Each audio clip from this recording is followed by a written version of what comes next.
Selamat datang di channel Cahaya Islami. Assalamualaikum warahmatullahi wabarakatuh. Segala puji hanya bagi Allah Subhanahu wa Ta'ala, Tuhan semesta alam. Sholawat dan salam semoga tercurah kepada junjungan kita Nabi Muhammad Shallallahu Alaihi Wasallam, keluarga, sahabat, dan seluruh umatnya hingga akhir zaman. Sahabat yang dirahmati Allah, pernahkah kita merasa gelisah dengan zaman kita sekarang? Zaman yang penuh fitnah, zaman di mana maksiat mudah diakses, kebaikan sering ditinggalkan, dan seolah-olah berat untuk menjadi orang yang taat.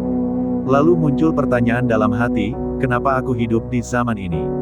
Kenapa aku tidak hidup di zaman Nabi Musa alaihi salam? Atau di zaman Nabi Isa alaihi salam? Atau bahkan menjadi sahabat langsung Nabi Muhammad Shallallahu Alaihi Wasallam? Kisah renungan. Bayangkan seorang pemuda yang sedang duduk termenung. Ia merasa kecewa dengan hidupnya. Ia berkata, andai aku lahir di zaman Nabi Musa, aku bisa melihat laut terbelah. Andai aku hidup di zaman Nabi Isa, aku bisa menyaksikan mukjizat beliau.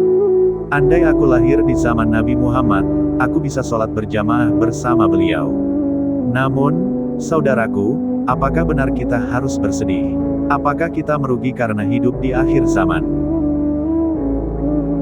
Tidak, justru sebaliknya, Allah Subhanahu wa Ta'ala telah menakdirkan kita menjadi umat Nabi Muhammad Shallallahu Alaihi Wasallam, dan itu adalah nikmat yang sangat besar. Allah berfirman, Allah lebih mengetahui di mana Dia menempatkan risalahnya. QS Al-An'am 124. Artinya, kita tidak memilih zaman, tapi Allah yang memilihkan untuk kita. Dan pilihan Allah pasti yang terbaik. Rasulullah Shallallahu Alaihi Wasallam bersabda, kita adalah orang terakhir yang datang di dunia, tetapi yang paling dahulu masuk surga pada hari kiamat. HR Muslim. Dalam hadits lain, beliau bersabda, aku berharap menjadi umat yang paling banyak di hari kiamat. HR Ahmad. Ini menunjukkan bahwa meski kita umat terakhir, kita mendapatkan kemuliaan besar, menjadi umat yang paling banyak jumlahnya, dan paling awal masuk surga. Pelajaran yang bisa kita ambil. 1. Takdir Allah adalah pilihan terbaik. Kita tidak perlu iri dengan umat sebelumnya. 2. Menjadi umat Nabi Muhammad adalah karunia terbesar. Kita mendapatkan syafaat beliau di hari kiamat.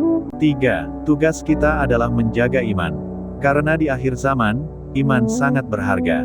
Rasulullah Shallallahu Alaihi Wasallam bersabda, akan datang suatu masa, orang yang sabar dalam agamanya seperti memegang bara api.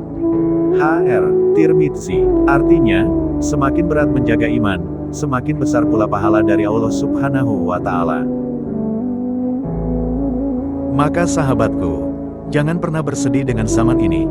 Jangan berkeluh kesah kenapa kita hidup di akhir zaman. Justru berbahagialah, sebab Allah Subhanahu wa Ta'ala memuliakan kita dengan menjadi umat Nabi Muhammad Shallallahu Alaihi Wasallam, penutup para nabi, yang akan memberi syafaat di hari kiamat. Baik sahabat, kita akhiri kajian ini sampai di sini. Ingat, kebenaran sejati hanya milik Allah Subhanahu wa Ta'ala. Kita manusia hanya berusaha memahami. Jangan lupa subscribe dan sebarkan kajian ini. Wassalamualaikum warahmatullahi wabarakatuh.